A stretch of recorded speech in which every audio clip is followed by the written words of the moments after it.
What's good? We back at D Lifestyle. Um, I'm back with another one. It's been a while since I made a video. For the most part, like I took a long break off social media, and I was really like back in school doing the tech program called Empower that I've been talking about in my last video, and also working as a server technician at my current job, which I'm gonna fill you guys in a few. But yeah, so I wanted to make a video to really just explain my the role that I'm doing now as a server technician.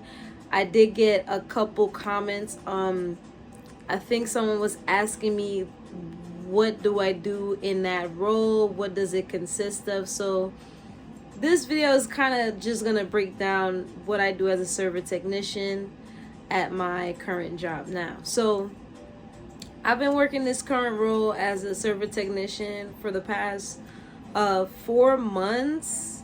Is around 4 to 5 months. I started at the very end of October. So honestly would have never thought I'd be working a job like this. But for the most part, it's very hands-on. You really get inside of, servers. So you're gonna be swapping like CPUs. You could swap out motherboards, all the components of a server that we have the capability to replace. You can be touching these parts on a daily basis. Some days are very light, where all the servers could be running and the tests are flowing perfectly and you really don't have anything to touch. And then there's some days where servers are failing, and then it's your job as a technician to troubleshoot these servers. So we use the Linux operating system.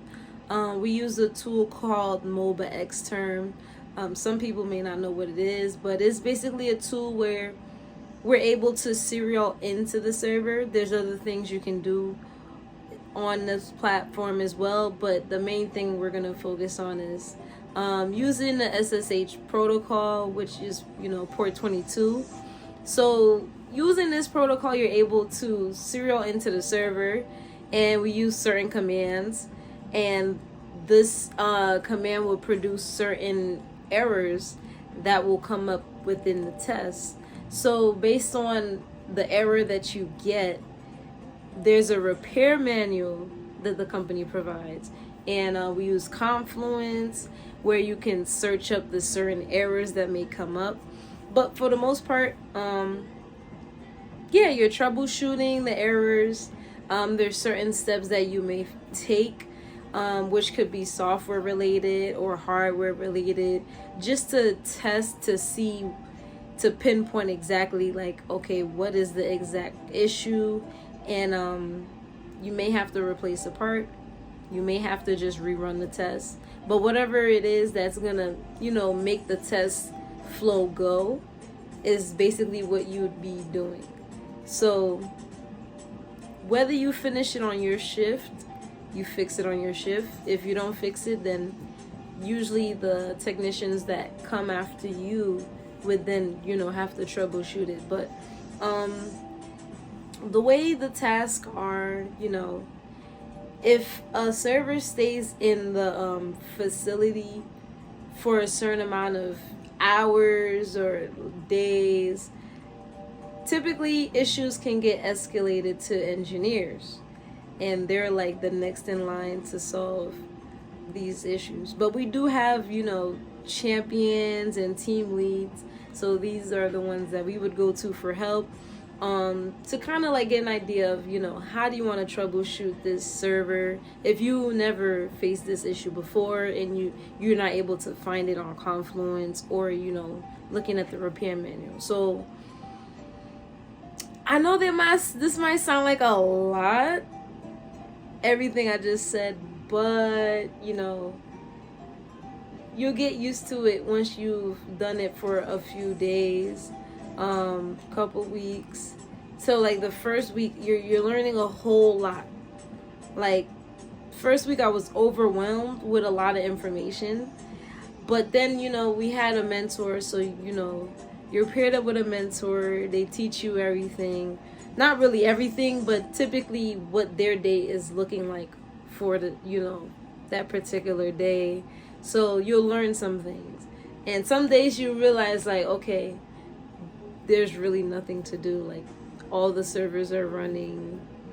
And that's considered like they would call it a boring day, because it's like you're really not touching anything. You're just looking at the test running. Everything's passing. So that's like, it happens, once in a while, You'll get days like that. But then there's other days where, you're consistently getting servers that are failing. And then you're consistently going inside the server, checking all the parts, the components, and swapping things, and, seeing what's the issue, writing notes for the next technician, because you may not be able to get to everything in one day, and that's completely fine.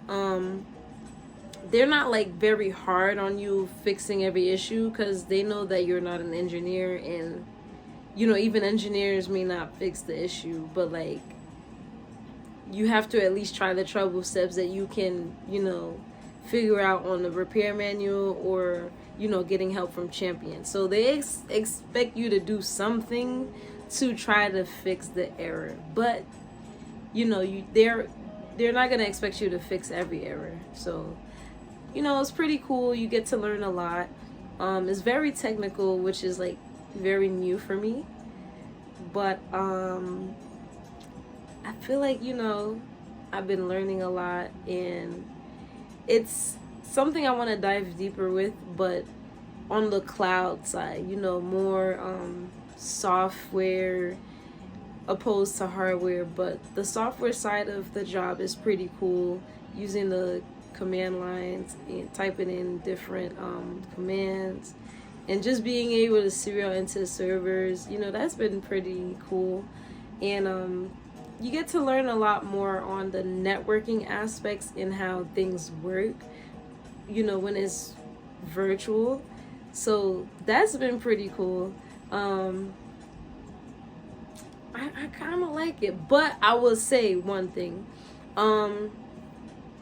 The work environment isn't that good, but I would say it was a way for me to learn while I was also in school. So I did work overnight, so I was working overnight, still working overnight for now. But it was a way that I could work, also do the classes, learn while I'm, earning some money with this job. I did take a pay cut, because, with the tech sales job, I was making a base of $60K. With this job, it's hourly of $21.25, but I was okay with that, being that I don't have any kids or anything like that. So for the most part, I was able to sustain working this job, paying my bills, saving some money. But it's really like a stepping stone to be able to get something better down the line. But yeah, so far so good. I just wanted to get this video out there for those that may be curious to know, what does a server technician do. So you're mainly troubleshooting servers and the errors that may arise. So there's different servers you could be working on. One for databases, one that's for web servers, mail, whatever. But I mainly deal with the web servers, like AWS, stuff like that. It's been pretty cool, seeing the components that go into it. I can't really say much on that because of NDA, but some good stuff, some high quality stuff. But I'm gonna be making more videos.